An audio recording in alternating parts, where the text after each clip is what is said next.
Hello and welcome back to the Final Flight podcast. As you can see, there are two of us currently. Joe is looking at coming on. He is due to come on. He is having some technical issues, something to do with a horse in the train station. He's obviously on his way down to Aintree, but we'll hopefully get him on very soon. One other thing, obviously, I think YouTube are having some issues with the uploading live from StreamYard. So obviously, if anyone's trying to watch from YouTube, do bear with us. It's obviously not our fault, but we will upload the video after if you don't manage to catch us on the live. And we will obviously be live currently on Twitter, on my Twitter, and on the Final Flight podcast Twitter as well. Right, Rich, just the two of us at the moment, but Aintree has finally arrived, the Grand National meeting. Always a great meeting to get stuck into. Obviously, we've had the aftermath of the Cheltenham. A few weeks off to sort of relax and wind down a little bit. I'm going to ramp it straight back up with what looks like a really good 3 days of racing. The question is, mate, are you excited for it? I am, yeah. Aintree's usually not a big one for me, but I feel this year there's quite a lot going on. Like you've got Henderson coming back after missing Cheltenham. You've got the trainers' title, the Mullins, Skelton, Nichols.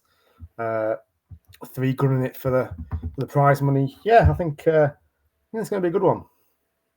It certainly is, mate. And I'll just see if we've got Joe coming in. Joe, are you there? Joe, I'll put him in, and if he pops up, he pops up. But yeah, like you say there, it's a very tasty meeting this year round. Hang on. Joe, you're live from Leeds train station. Where are you? Who's on? What? Who's on? Rich, what did you put?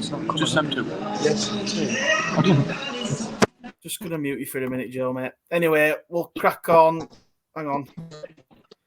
Technical chuffing difficulties. Anyway, yeah, it's a tasty meeting this year. Like you say, you've got the Henderson horses coming back from being fresh or whatever issues they may have had. You've got this heavy ground that's going on. You know, it does look pretty testing, and it's going to be a very good weekend. Joe, are you here or not? Come in, Joe. Is he there? I don't know. I'll just kick him for a minute and he can come back in. But yeah, so what we're going to do is we're going to preview the first 2 days. Obviously, we've got declarations now, so we can get stuck into those.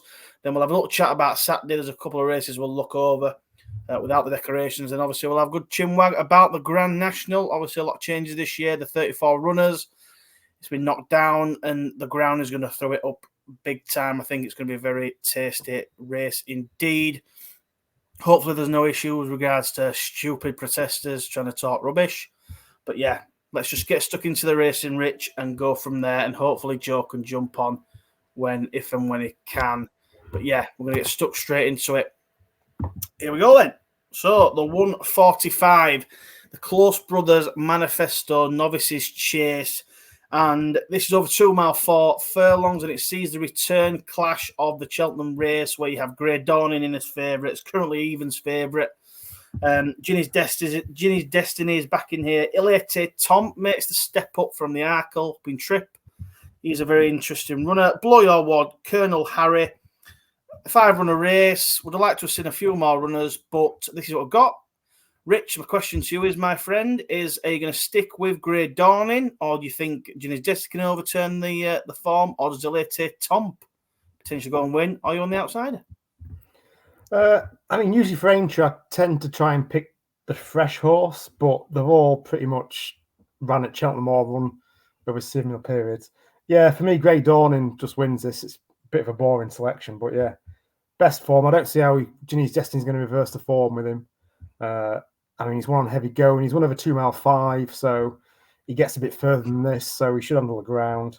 The only way he gets beat is if he has got a mistake in him, and if it does happen, then potentially something might be there to pounce. But yeah, I think he's a pretty solid favourite apart from that. So yeah, I think Skelton's going to get a bit of prize money in the bag early on.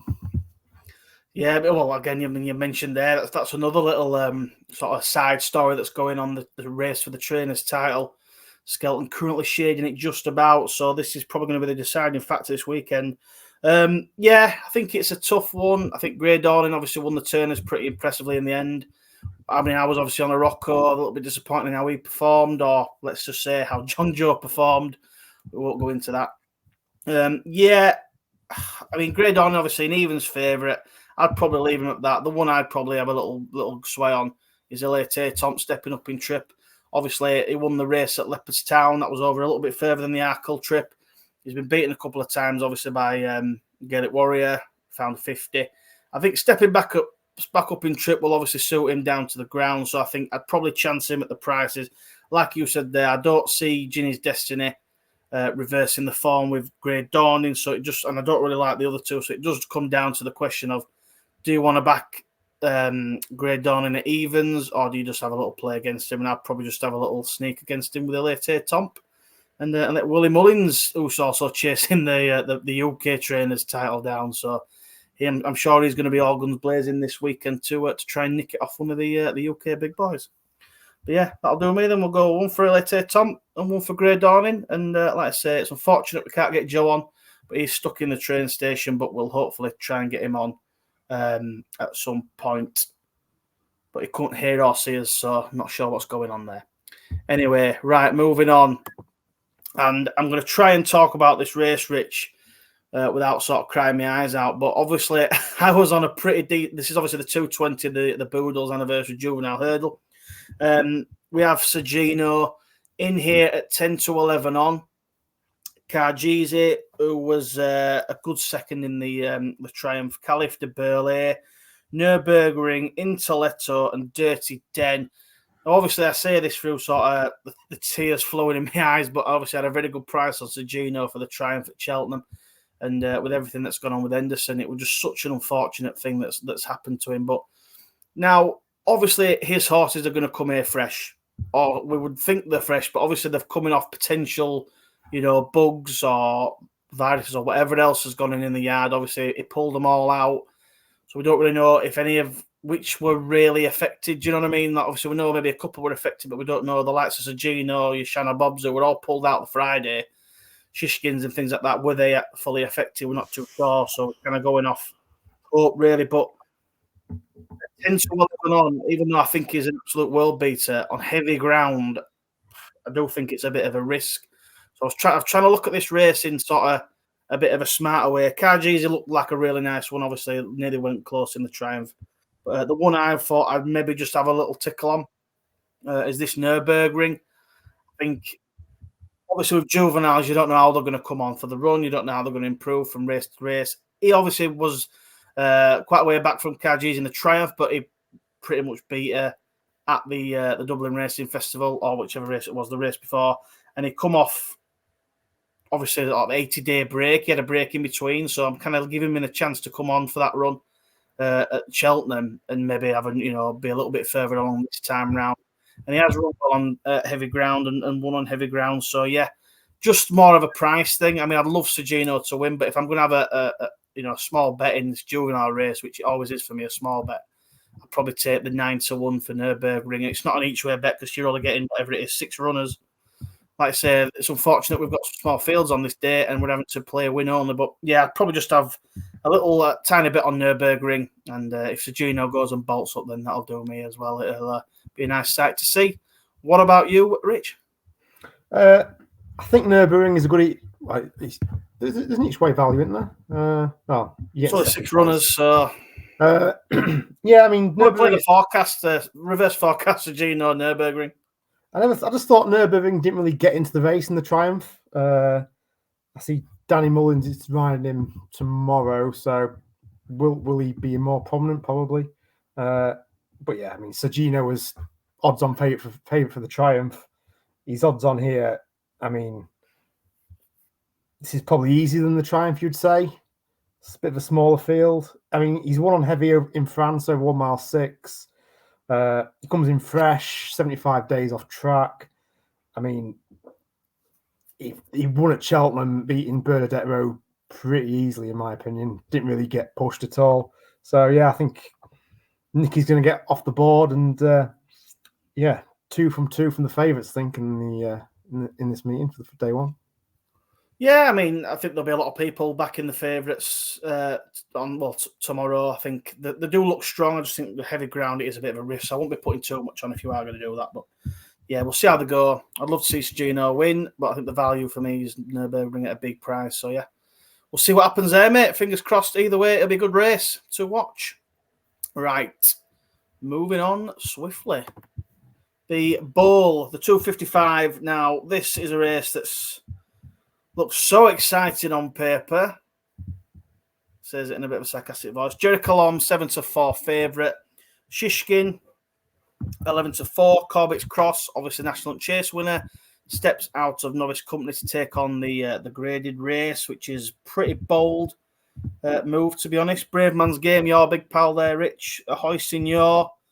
Gentleman's Game and Thunder Rock. I wonder where you're going, Rich. Let us know. Again, I'm going on the freshest horse, and I'm going to back Shishkin for this. I do like Brave Man's Game, but it's been a tough old season for him. You know, he's had some hard races. He went to Wetherby, then for the Betfair, King George, Gold Cup.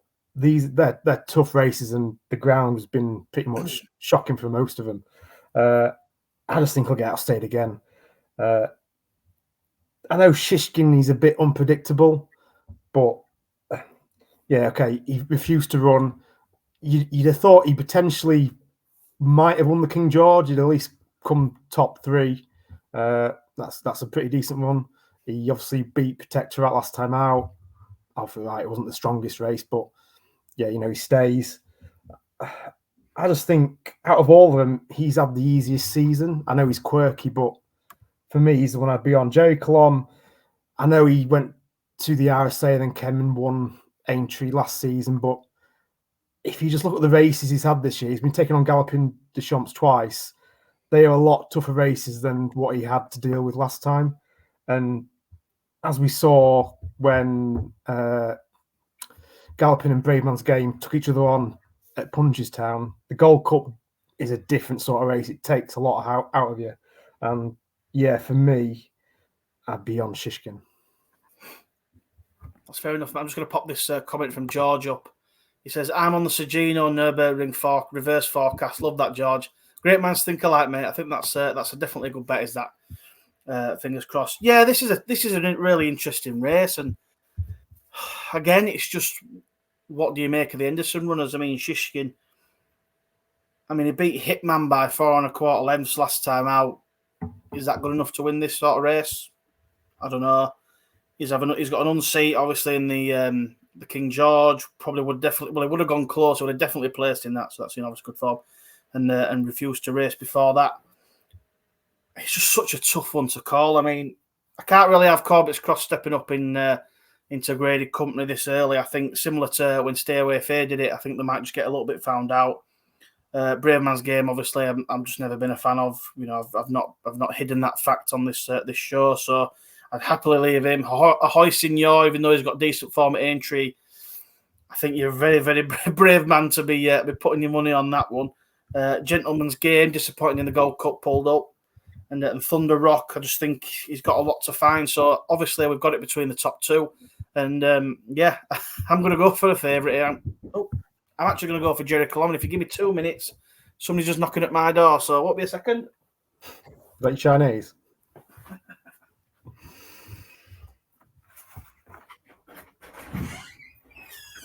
Really funny, good. Thank you. See you later.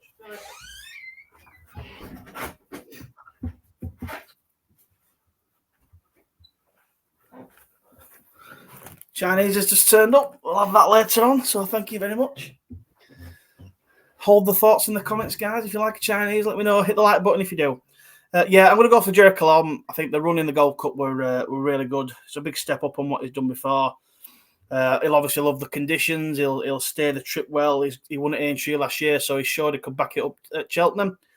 Shishkin obviously is the big danger. So again, I'll have it between them two, and it's a very, very tentative sort of side towards Jerry, just more on the conditions, and the fact that Shishkin's had a couple of quirks this season. But yeah, I fancy I'll go for Jerry Colom, and hopefully he goes and wins and gets a deserved win. Fantastic. Right, moving on. The 3:30. The Aintree hurdle sees the return again of Bob Ollinger. It was actually gone out to second favourite now, 15-8 second favourite. Imperial Pass is now favourite. Langadan, the one that's done everyone over, unless you knew. Cheltenham, Lucia, Nemean Lion, Maria's Rock, Mahomes, Glory, and Beacon Edge. Rich, this is a nice little race. I do like this sort of race. Who are you going with here? Which way are you siding? It's a race that I can't get excited about, personally. I do love seeing Bob Ollinger on back on the track, though. It's really good to see, to be honest. I'm glad he come back to some sort of form. Yeah, I mean, he's one I've liked, but he's never looked the same. And Imperial Pass, again, has not really pulled up any trees this year. I don't really know which way to go. There's question marks against the top two, definitely. Do you know what? It'd be funny if Langadan wins this, and it turns out all along that he was a Grade 1 horse that they've just trained to win handicaps. I mean, it's 140 grand for the winner, so you wouldn't be surprised if the skeletons just go, right, it's time to show everybody just what Langadan is about, and let's get this 140 grand prize money in the bank. So, you know what? I'm going to each way a little dabble on Langadan, just because I can't get excited about anything else. But if he were to win this, then it'd be amazing. Well, I mean, obviously, there's a lot of opinion, a lot of outrage almost about the whole Langadan situation. I don't think. Or we'll bomb out and we'll start dropping him again. This is the question, you know. I mean, they've done it twice now at Cheltenham. Is the cat out of the bag? Is he good enough for this sort of level? I guess they might as well go for it, aren't they? And then just see what happens. But then if he does get beat out the back of the telly, then, you know, hat trick at Cheltenham journey starts there. And then when he gets dropped about £4 for coming last in this, is something stupid. I mean, surely Skeleton is thinking that this is his best chance to win a trainer's title. So you'd have thought he'd be chucking the kitchen sink at this sort of meeting. Langadan must be in here because they must think that he's got a chance of picking up some decent sort of prize money. So yeah, we'll see. Yeah, you know, we will see. It'll certainly be interesting. I mean, he beat Ballyadam 3/4 of a length. You know, is that form going to be able to reach this sort of standard? I thought Lucia was interesting. Obviously, she was only sort of 3.5 lengths off State Man. I thought that was quite a good run. So I won't mind her going quite close. If you were looking at an each-way play, I think between the top two, I think I'd probably just about side with Imperial Pass. I think they've obviously not quite got this horse right this season. You know, there was all talk about going chasing, and they decided not to do that. Did you read that Willie Mullins preview? What he said about him, though? Oh, I don't take any notice of these previews. I mean, some people take the words as gospel, but 9 times out of 10, in life, I'll just read it now if you want. He has a stiff task for me here, considering the last couple of runs. I'm just hoping he can put up a good performance back up to 2.5 miles. He's only beaten a length by Tahupu in the Hatton's Grace over this sort of trip, but I do fear he has his work cut out. I mean, that wouldn't fill you with very much confidence, would it? To be honest with you, that fills me with every bit of confidence. That tells me he's probably going to bolt up, because if we're coming out saying he fancied him, I'd rather him not do that. It's a way. I'd ignore them. Me, I mean, Patrick. Who said that? Willie or Patrick? Willie. Yeah, I mean, you know, I won't read too much into that. Like you say, there, it was second behind Tupu, then bolted up in the stayers, and I just think Bob Ollinger, can you really trust him to keep going at this level? Maybe, maybe not. But I just think up in trip, heavy ground, it'll suit Imperial Pass. I think if they're going to win a race, this is the one they're going to win. They've got to have had him primed, ready to go. He's been second behind State Man twice since the Tupu second. You know, he's not a 2-miler. I think we all know that. So they're stepping him up, and I think this is the race for him. And I think he'll go and win. And I think that's what's going to happen. And if I'm going to have one to follow him home, I'd maybe chance Lucia at a big price. You know, up in trips, interesting. We shall see. But that, you know, the main one for me would be Imperial Pass. So yeah, fingers crossed he can go and win. We nearly had Joe then, I think, but he's just dropped off again. So he's having all sorts of issues, stuck in the train station. Right, the last race we were going to talk about on the Saturday, tomorrow, lost all track of days, is the Fox Hunters. I was on It's on the Line for Cheltenham. Absolutely gutted that he got done late on. Looks a really, really tough ride for Derek O'Connor. Obviously, there's a special one in here to a few of us and a couple of people who we're associated with. Rich, I'll let you take the way on this. Are you on this one or are you on something else? Yeah, I've had a little go on Gaborio for the green on Groyard. You know, he's been aimed for this all season. He just seems to keep on improving, doesn't he? I mean, he won pretty well last time out. I know people are saying that potentially he wants it a bit better conditions, but who knows? I mean, I think he has one on soft over in France, so potentially I think he's got a good each way shout. But the one I do like it's on the line. I know he finished second at Cheltenham, but I'm 100% sure he wins next year. He fell in this last year, which probably won't fill you much confidence. I mean, it's not ideal, but he's won on heavy over 3 miles at Naas in February. So, I mean, on ratings, he's rated 140, so I think he'll go close. But yeah, Gaborio each way for me, and I'll have a little go on it. It's on the line as well. I'll stick 2 in the bag. Yeah, I mean, I think that's pretty much it for me. I mean, I'm not having a big bet on a Fox Hunters race. I think for me, it's more a good spectacle to watch. I'd absolutely love, and I mean, I would scream the house down if Gaborio goes and wins this. I know, obviously, Liv, who's a massive fan there, obviously associated with him. They'd love, as long as he gets round safe, but imagine he wins, it'd be great to watch. So I'll definitely be backing him each way, and I'll obviously have a tiny little saver on It's on the line just in case he does win and he can repay me back for the Cheltenham run. But it does look a tough ride. You know, it weren't an easy ride that to get him up. And George has put his comment on it. He's put what's he put in here? Mostly on time leader, but fancy Rebel Dawn Rising each way, and the money is coming. Right, well, we might have to have a little bit on Rebel Dawn Rising as well. Then cheers for that, George, mate. Thanks for tuning in. Well, that's a couple of nice bets for the Fox Hunters there. They're always a great race to watch. So hopefully they all get around safe and we get a worthy winner. Right, moving on then. Joe's having a nightmare getting on, by the way, guys. He's got no Wi-Fi, no nothing. So he'll have to get his stuff up online at some point.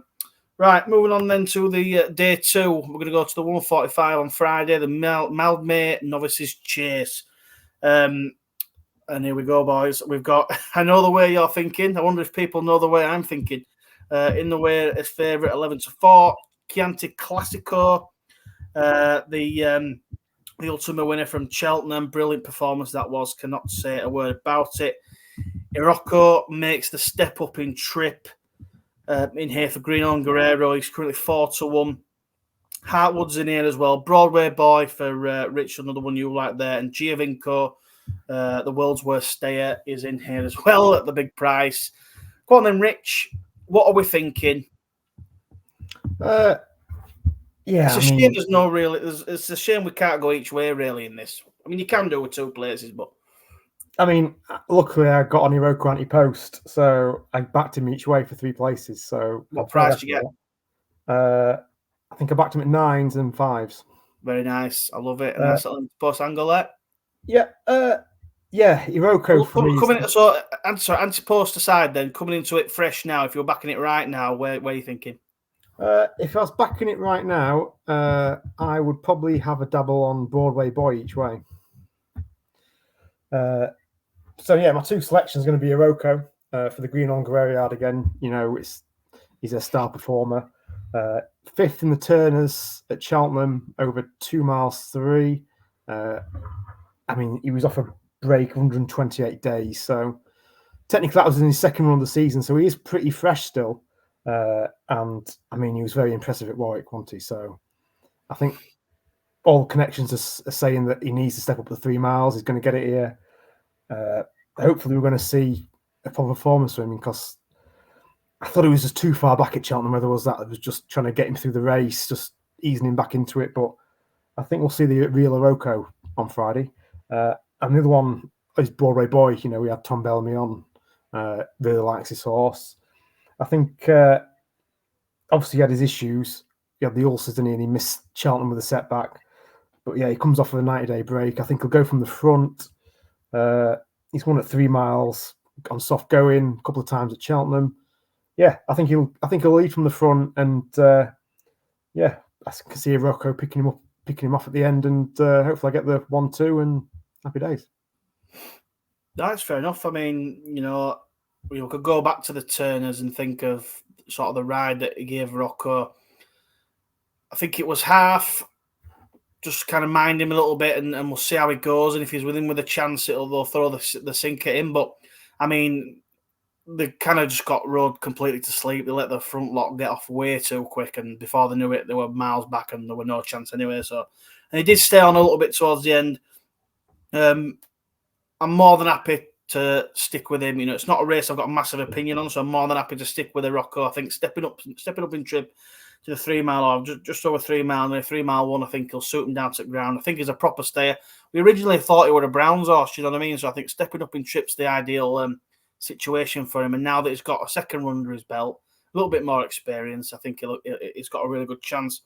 I know where you're thinking, obviously, won the Kim. He's up £13 for absolutely bolting up in that.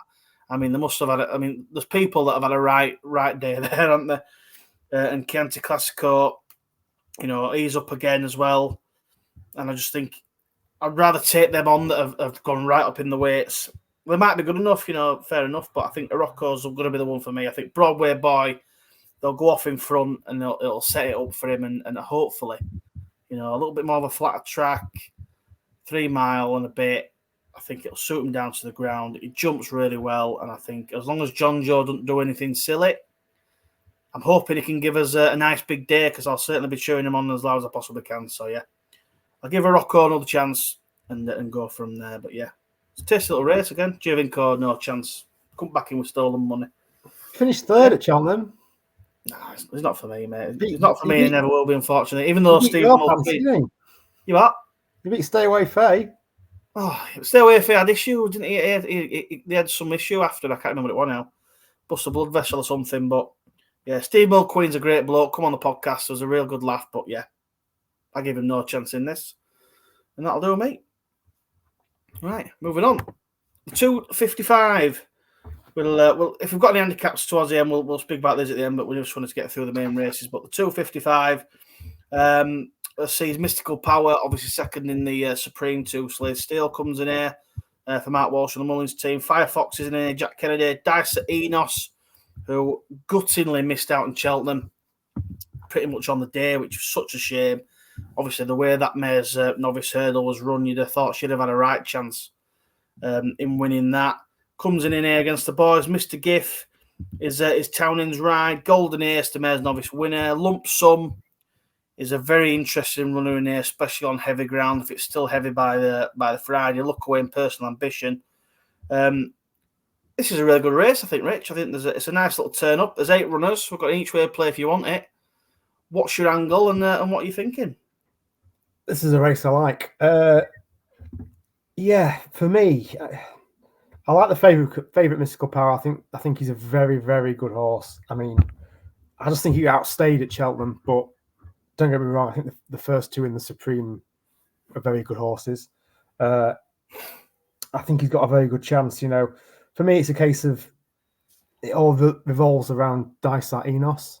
Obviously, setback, missed Cheltenham, comes here fresh. She's just a bit of an unknown. Like, she hasn't been tested. We don't know how good she is. And I think up against especially Mystical Power, we'll find out where she sits. And I think, is she an each way price? What sort of price is she? Let's have a look. She's 5-1, just about. 5-1. Yeah, I'd take a little each way stab at that. And I do like the favourite, though. I do think the favourite is strong. If she potentially, again, another forecast maybe, but yeah, Mystical Power and Dicer Enos are the 2 I'm going to be taking on that. Maybe a little saver with Mystical Power and Dicer Enos each way. I like it. Yeah, I mean, obviously the starting point's the Supreme form. I mean, I had Slade Steel for the Supreme, so I was buzzing with that. Mystical Power did look the winner at some point, but just sort of run out of steam towards the end. Firefox, I'm probably happy to skip him, to be honest, in this race. Dicer Enos is such an interesting runner, obviously coming off the back of this issue. The heavy ground, I mean, I was on her for the mare's novice, so I was gutted that she went out, but I think the heavy ground is putting me off her, to be honest. I think she's one softer, isn't she? And she gets £7. I get that, but I just think it's not going to be soft. It's going to be a lot worse than soft. Or I mean, it might not rain. It might dry up a little bit. I think I'd want it to dry up a lot more for her, to be honest. I think she does have really good speed, But I can see this becoming a well. I mean, if it cuts up on first day and it really get any more rain, it's just going to cut up, isn't it? So I think you want something with stamina. So the one I've actually landed on, and I'm going to take a little bit of a chance on, is Lump Sum for Sam Thomas. Now, this horse will absolutely love the heavy ground conditions. Wasn't beaten too far behind Jericho Dripping the other day we were there, and that was on good ground. And I thought he got out. It kind of played out the way we thought. He got outpaced, and he bombed out in the Supreme, didn't he? Who did? He didn't run in the Supreme. He didn't run at Cheltenham. Jericho. Oh, Jericho. Yeah, but that is what it is. I just think Lump Sum didn't have his conditions that day. It was good ground. It was a rattling ground at Doncaster. I think he went to Kempton for the Grade 2 and absolutely demolished Fiercely Proud in that. So it reversed the form and run a lot better. I thought he was going to run in something like the Mountain Pipe or what was the other one? What's the other one on the? Anyway, the other handicap on heavy ground, I thought it'd be ideal for something like that off a mark of 130. I thought, let's throw him in. They obviously decided not to, or for whatever reason, he didn't run, and he's coming in here for Aintree. I thought he'd want to step up in trip, but I think the heavy ground will just give him a little bit of a squeak. Look, it's a nice race, but he does come in here fresher than most, and the heavy ground will suit him down to the ground. If he's anywhere near, I'd take him to at least run into a place. So, yeah, I'm going to take a chance on. It's 14-1. It's a small each way play, but yeah, I'm just not really a fan of the top two coming off the back of that on heavy ground, and Dice Enos, I just don't like her on heavy. So the one for me, I'll take a little each way on Lump Sum, 14-1. Not a big bet, but yeah, taste a little bet. It's nice to have an each way race. Right, it don't look like Joe's going to get on, by the way. So if anybody's watching just for Joe, unfortunately, he's not going to get on because he's stuck in the train station. But yeah, watch the viewers drop down by about half now because he's the star of the show, obviously. But yeah, hopefully a few of you will still carry on watching. Right, the 3:30 at Aintree on the Friday, the Melling Chase. Rich, John Bond's back. Nico takes the ride, 5-2 favourite. Protectorate, Ryanair winner, 3-1. Pick Dorhe. Envoy LN, broke me out in the Ryanair. Conflated comes here instead. Easy game, Manila Drama. What we're thinking then, is John Bond going to win this? Do you trust him? Do you trust his jumping? Do you trust that he's fresh, ready to go? What are you thinking? 2 mile, 4 furlong up in trip slightly? I mean, he's definitely fresh. I mean, he comes here off 76 days off track. I'm still having nightmares from his second at Cheltenham, to be honest with you. But I just think he's the classiest horse in this race, isn't he? I mean, it's his first try over the beyond the 2 miles. But is he related to Duvan? I'm sure he's some. Yeah, he's full brother or half brother or something. Yeah, I'm sure I've read somewhere that they wanted to step Duvan up. So I think there is stamina in the breeding somewhere, and I'm not 100% concerned about the step up and trip. I think he'll handle it. I mean, he's one on soft and heavy over 2 miles. I just think he's the classiest horse. Again, Skelton's got Protectorate. Nick Also's in Pick Dory. Yeah, I'm just not 100% sure they're sort of up to John Bond's sort of class. So, yeah, for me, hopefully some redemption from that Cheltenham horror show that was. But Nico's back on, familiar. Horse is familiar with him. So, yeah, hopefully John Bond can do the business. Yeah, again, it's a race where we've got horses backing up against each other, Protectorate and Violin, and Conflated all from the Ryanair going against each other, all not far off each other. You're talking 4 lengths, a couple of lengths. It's one of them. Do we see any of them reversing the form, or do you take a punt on the fresh John Bond? I think it's so tough. Me personally, there's something about John Bond that just puts me off him. It's the way that he's been running. I just think, is he going to be able to do it? I'm not too sure. Heavy ground stepping up, it's always going to be tough. He's only lost once this year. It's not like he's been running poorly. Yeah, but again, he's beat Edward Stone twice, and he's lost to Elixir de Nuts, and his jumping was horrendous that day. Obviously, made a couple of big errors. I just think he's taking a risk at sort of 9-4. It's a short enough price, but then again, I mean, if you look at his form though, he's only lost to Con Hill, El Fabiolo, and if you take the mistake out of it, you wouldn't have lost to Velux Nut. So for me, You're right. I'll back him. I'll back him. You're right. Throw it all on. No, it's one of them. I've got no real strong opinion in this race. It's a really tough one to call. I think if I had a gun to my head, I'd maybe even just take a punt on Protectorate, backing up the Ryanair. I thought it won it comfortably in the end. I think just MVLN. JP for the whole meeting. I'm sure you'll have more winners and losers. What's that? Sorry. Just back JPs in every single race. You'll have more winners than losers. I'm sure you will. Yeah, I'm sure that's a good way to look at it. But yeah, I'd take a small go on Protectorate, backing up for the Ryanair. I think he's got the number of MVLN and Conflated. I can't have Protectorate. I can't have Pick Doherty. Sorry. At this level at all, to be honest, and the outsiders just don't interest me whatsoever. If I'm all honestly, and I'm just not a fan of John Bond. So going through all that, I'm gonna see if Protectorate. They've kind of got they must know what he's gonna do next. Well, sorry, they must think, right, we know what we're gonna do with him. Let's go and do it again. They might do it. And more prize money to pick up the skeletons, hopefully. Yeah, I mean, they'll be throwing, like I said, they'll be throwing the kitchen sink at him. So we'll see how he gets on. What's George? But yeah, Easy Games record fresh is unreal. 8 wins, rated 161, and all the top 3 are hard to trust. Yeah, that's a fair point. Is that what we're looking at here? When did he last run? A while ago, summer. So he last run September. Chuffing hell, beat not far off. Well, beat Gentleman's Game, didn't he? Sorry, yeah, that would be an interesting run. Have they kept him fresh? Townend's on. Have they been eyeing up this sort of race? Potentially, that could be aligning to that, George. So I think on the basis of that, I'll definitely have a little saver on him. And I mean, he's 16-1, so there's a little bit of money coming in. According to Hayes, 25s into 18s into 16s. So there's a little bit of money for them. We should have got you on, George. Are you doing now? You want to jump on? Can't get Joe on. But yeah, I'll go for a small go on Protectorate, and I'll a little go on Easy Game each way. Well, it's 7 runners, so win only. I'll stick a win only on there. Right. Next one then. The last race that we're going to look at on the Friday is the Sefton. The top of handicap Chase. Is it? No, it's the 440. I've jumped the wrong way. Apologies. The grade 1, the Sefton Novices Hurdle. And again, we're talking 3 mile heavy ground slog. Albert Bartlett horses in here. The jukebox man, there'll be a few burnt fingers on this one from Cheltenham. Obviously, just missing out to Stella Story. Rich, you were quite happy about that one, though, weren't you? Dancing City is back in here. Reading Tommy wrong, completely bombed out, pulled up in the Albert Bartlett, was unbeaten up to that point.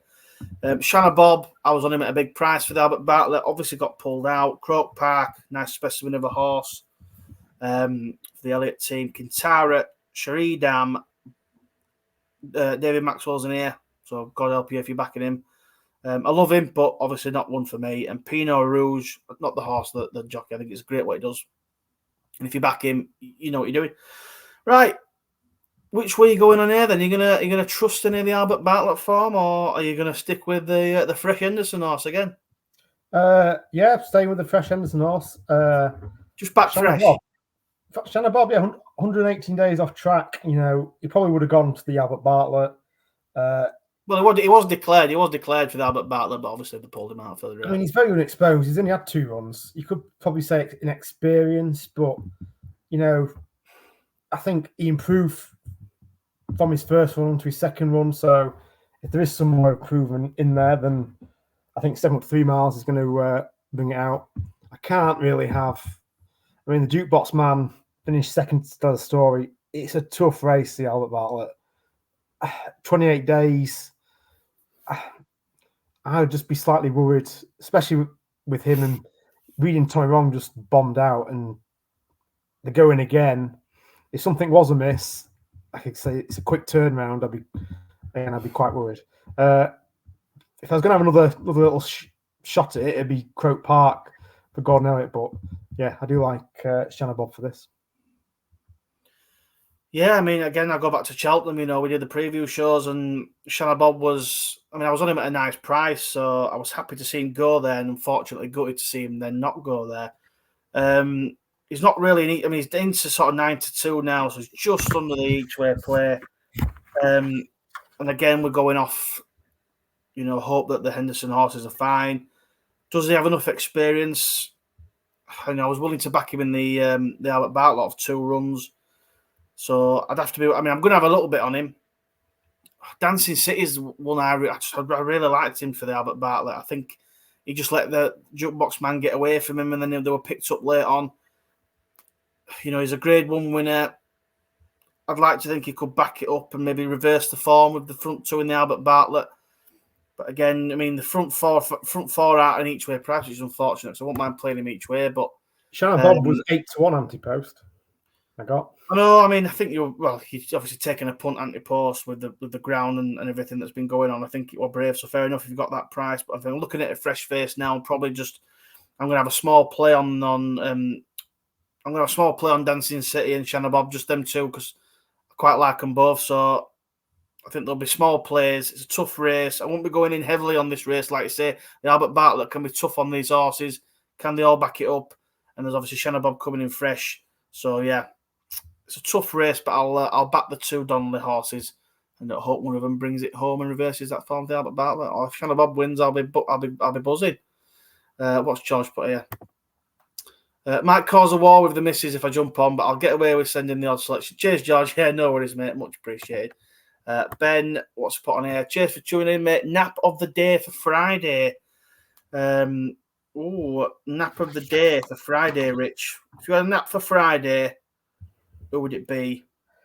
Mine's in the handicap, so I'll mention it in a bit.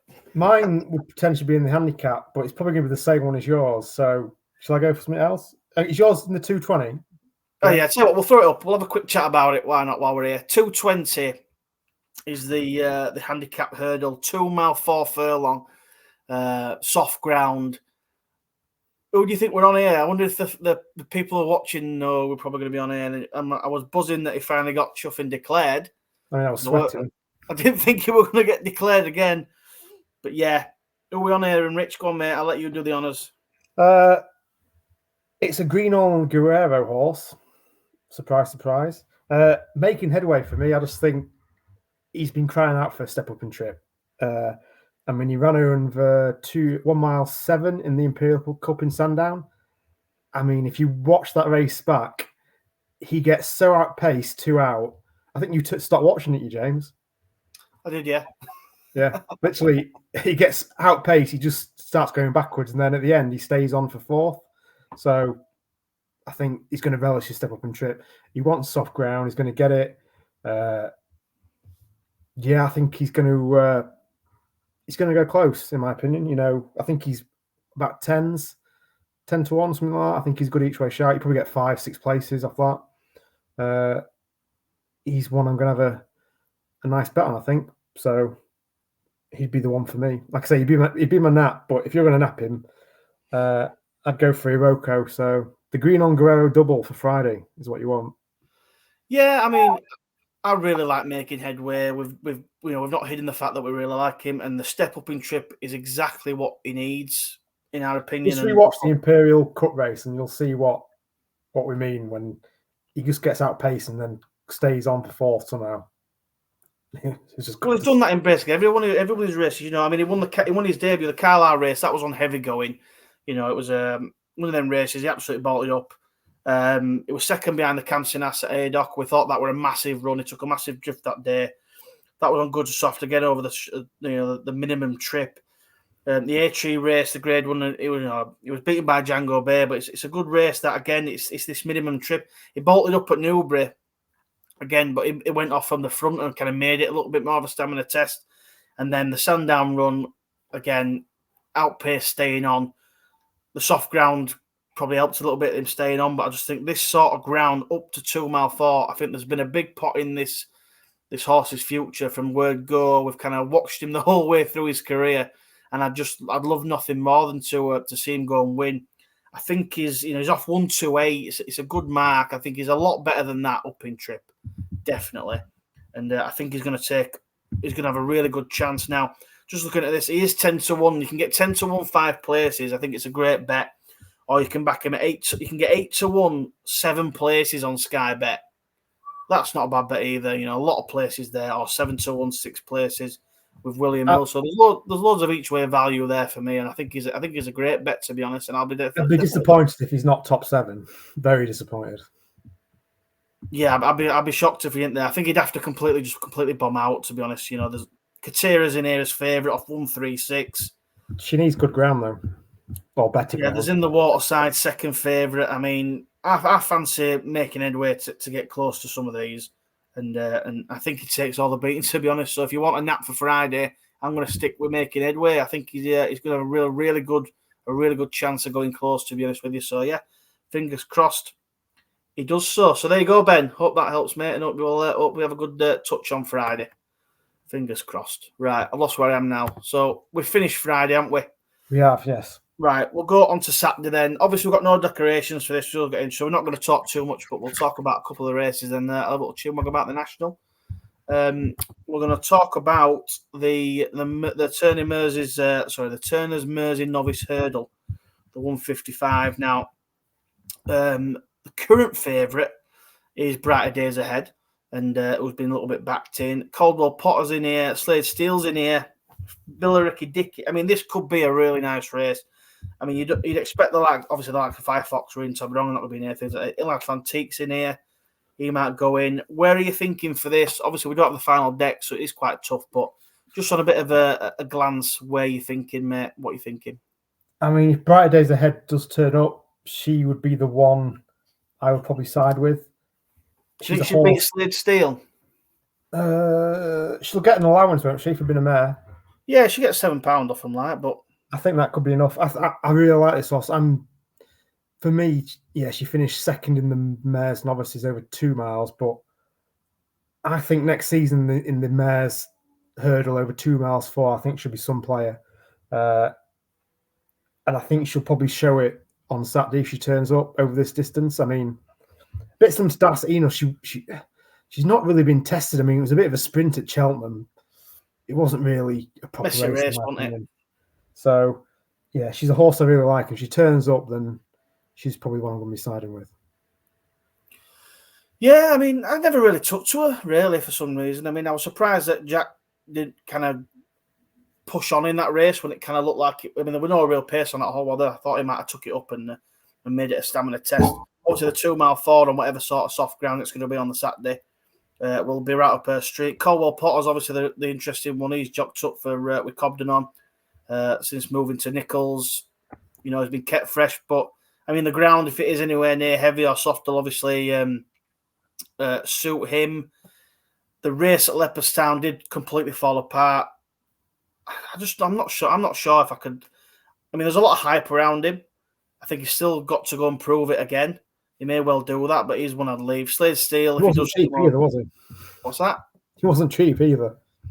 Yeah, I mean, a massive purchase. What was he, like 750k, something silly like that? I mean, it's a lot of money to not try and get something. But then I suppose he's owned by it's the Rags Ferguson group, isn't it, or whatever they're called. They've kind of got complete lots of money to burn, haven't they? So they're probably not too bothered. But yeah, Slade Steele up in trip if he come over will be interesting.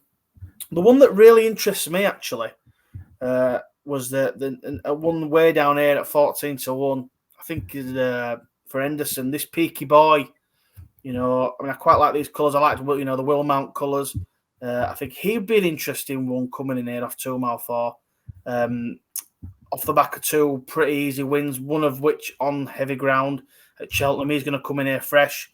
Hopefully, he weren't affected by any sort of the bug that they were speaking about in the yard. But yeah, he bottled it up last time well easy at Cheltenham on heavy ground. So he'd be one that would be interested me just at an each way price.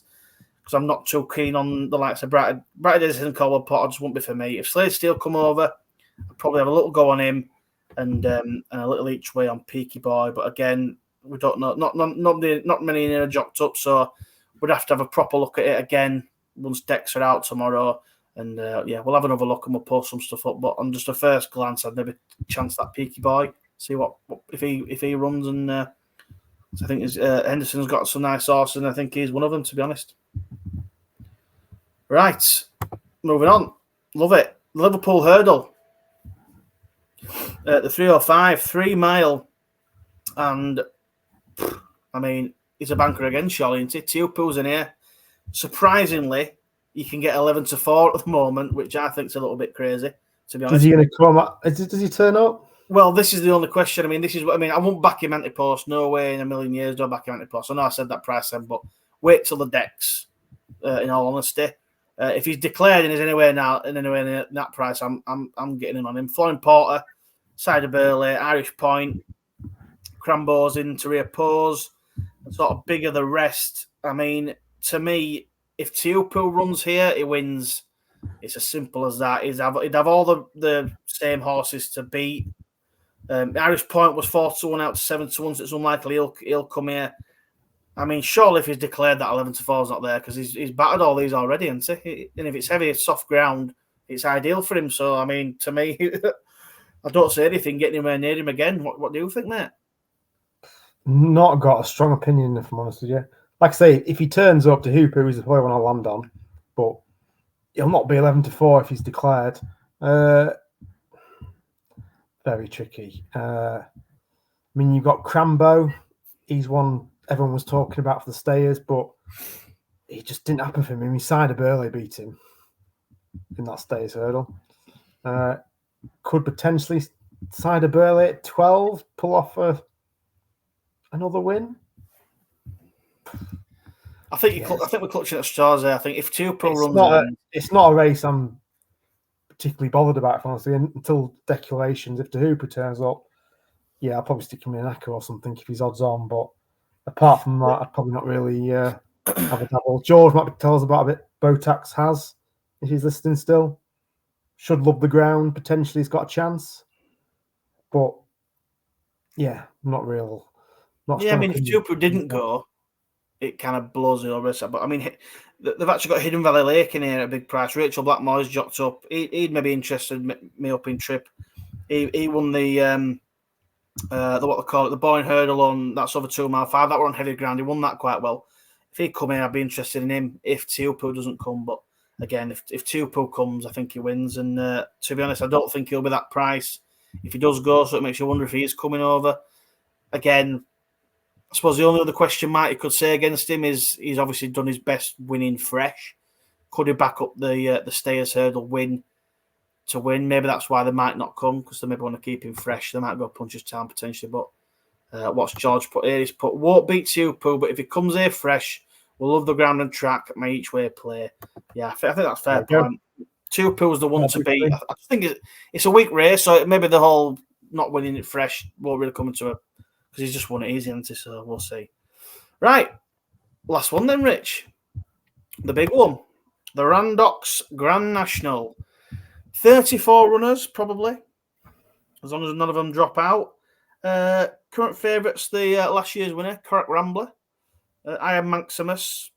Meeting of the Waters. I'm not going to name them all out, but it's such a good race to watch. What's he putting here? Hang on. One last thing from George. Plus, he's fresh form line as opposed to others who Teahupoo beat last day. Yeah, like I say, it's a nice little each way player, that. So if you're going to back that, good luck. Yeah, what are your thoughts on the Grand National then? I mean, it's a great spectacle to watch. Hopefully we have no sort of issues with it. I do think they're obviously trying to make it a lot safer, which is great.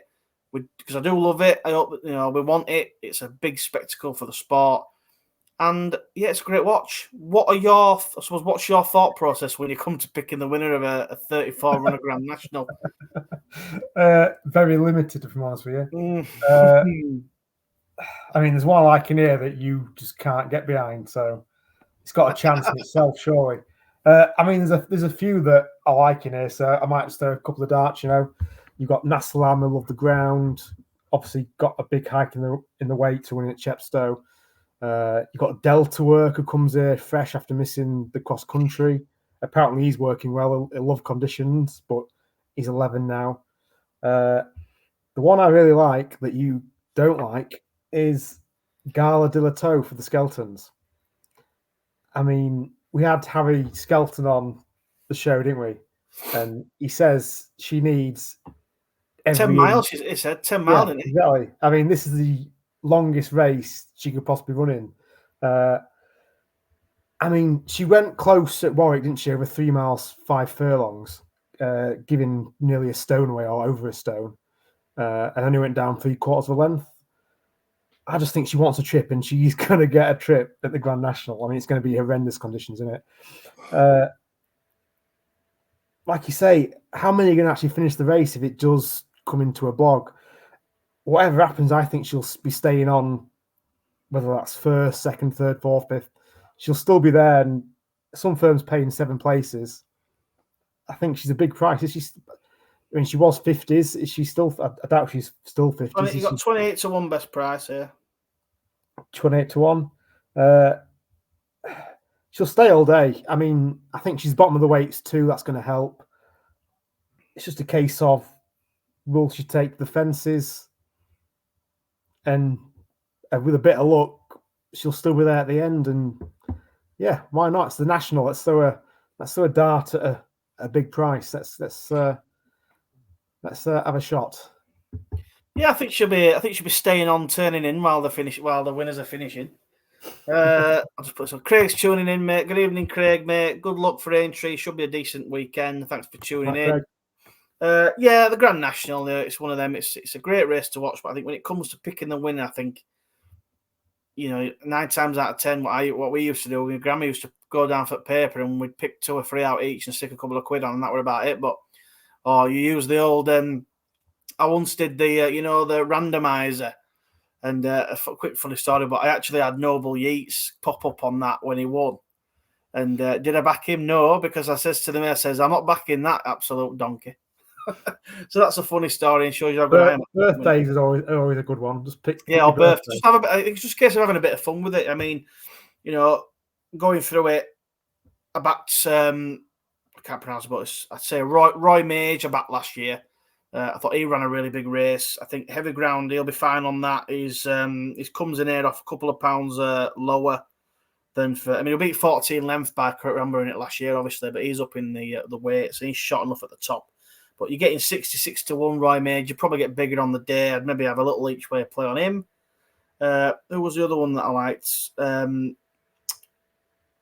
It was Delta Work. I think obviously I really fancied him for the cross country, especially in the heavy. So it was a real shame that he got called off. Like I say, the word from Elliot that he's been flying at home still. So I've been more than happy to take a chance on him. He did unseating it last year, but I think he was running a big race, if I remember, towards the end. So, and again, the heavy ground will suit him down to the ground. I'm just quickly looking at it. It was going okay, and he fell on the 21st. I don't know which fence that is, but yeah. I think Delta Work, I'll take a chance on him. And that's probably about it. For the rest of them, I'll just take a little bit of a punt. But like I say, it's not a massive betting race. It's more of a fun race. So, yeah, just enjoy it. Have a little punt on it and see what happens. Those will be my 2. And if Gallia Della Torre wins, Rich, I think I'll probably pack in, to be honest. I think that'll be me done, and I'll leave you and Joe to the flat. If anyone is in the chat, if you've got your shout for the Grand National, stick it up now. George has put Mile of Mission. John McConnell's horse, another horse I like, backed him for the National Chase that year. Chuff and all that were unlucky. But I think that one's got a good chance. Craig, have you got a thought for the Grand National? Who's your thought? But yeah, for me, have a bit of fun with it and see what happens. And that'll do me, Rich. Right, so that's us done for tonight. We're going to finish on one last thing, which is anything else for the 3 days. I know Rich will have had a look through. Have you got anything else you'd like to put up for the weekend or the 3 days that we haven't mentioned, the handicaps? I know you've been through, I've had a bit of a busy week at work, but is there any other races at Aintree that you've had a look through that you'd like to mention, mate? I mean, you've got the Red Rum handicap, haven't you? You've got Home Public for Green on Guerrero again. Hopefully he goes well. I was there when he won the Grade 2 at Cheltenham. No G&G bias on this podcast, by the way.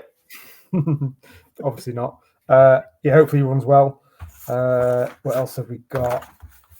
You got Etalon is out on the Saturday potentially for the Skeletons. I mean, he was battled like he couldn't lose last time out. So again, if Skeleton wants a bit of prize money, I'm sure they'll throw him in again.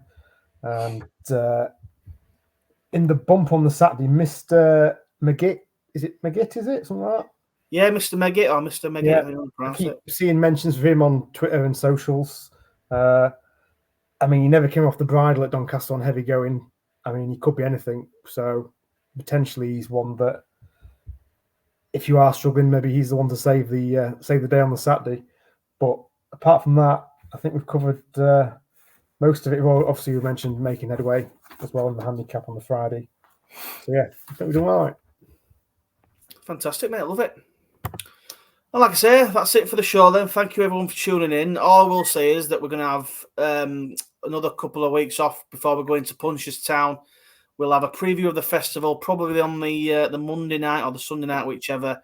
Sort of preview the first half of it, and then the second half we'll preview, which will be alongside our big flat kickoff, because it's obviously the Guineas weekend that weekend, isn't it, Rich? I know we're excited for that. It is. The Captain's come out. Yeah, and basically, please do subscribe to the channel. When we hit the flat season, the plan will be to do 2 shows a week. Probably will be a Monday night, won't it, Rich? A bit of a review show, but it'll be more like an eye-catcher show, where we're hopefully going to get a few guests on for that, similar to the Anti-Post Countdown show. I think that'll be a nice little twist to that sort of style of a podcast. And then obviously the previews we'll have on the Thursday nights, so they will keep going. We are going to come back full throttle for the flat season. And the last thing to say is just thank you everyone for supporting us through our sort of first year. You know, the subscribers are right up there, way more than we thought we'd ever get. So thank you to everyone who does subscribe. And if you don't, I think you should do, because that's just a nice thing to do, isn't it, Rich? If you have watched like and subscribe. You what, mate? Like and subscribe. Correct. Hit that like button. If it's not on YouTube yet, I think I can download this and post it up. So I'll get that posted up. And so hit the like button, and thank you very much. And hopefully you all have some nice winners. And keep a tab of our ex-Twitter accounts, which are all sort of below. And I'll try and get it put up on Spotify as well. So if anyone's in the car, they can listen to it through that. And that's it. So thanks you. Any last words, Rich, for a big weekend? No, I'm looking forward to it. Like I say, Cheltenham. After Cheltenham, it pretty much stops for me. But I'm looking forward to this year's Aintree. There's a lot of things going on, a lot of angles. So fingers crossed, it'll be a good 2 or 3 days. Hopefully, mate. And just for anyone else who's watching, Joe is going to be at Aintree and hopefully getting us a lot of videos and things like that. So similar to what I did when I went to Pontefract, hopefully he'll get some nice content from course, the course side, and we'll get a few videos posted up. So yeah, fingers crossed. And if you see him, say hi and buy him a drink. Yeah, if you do see him, give him a little slap round the ear roll and say hello from us. And make sure he buys you a drink if you see him. Don't be dare buying him a drink. So yeah, you'll have loads of money on him because he wins all the time. Right, guys, thank you very much. I know Sergino is one of his big fancies, so if that wins, if Sergino and Thingy win on day one tomorrow, I think he'll be dancing down the old bar way. So yeah, if you see him, make sure you get a drink off him. Right, Rich, thanks again. It's been a good evening. I've enjoyed it, and thanks everyone for watching. Good luck with your bets. Cheers, guys. See you in a couple of weeks. See you later. See you in a couple of weeks. Goodbye.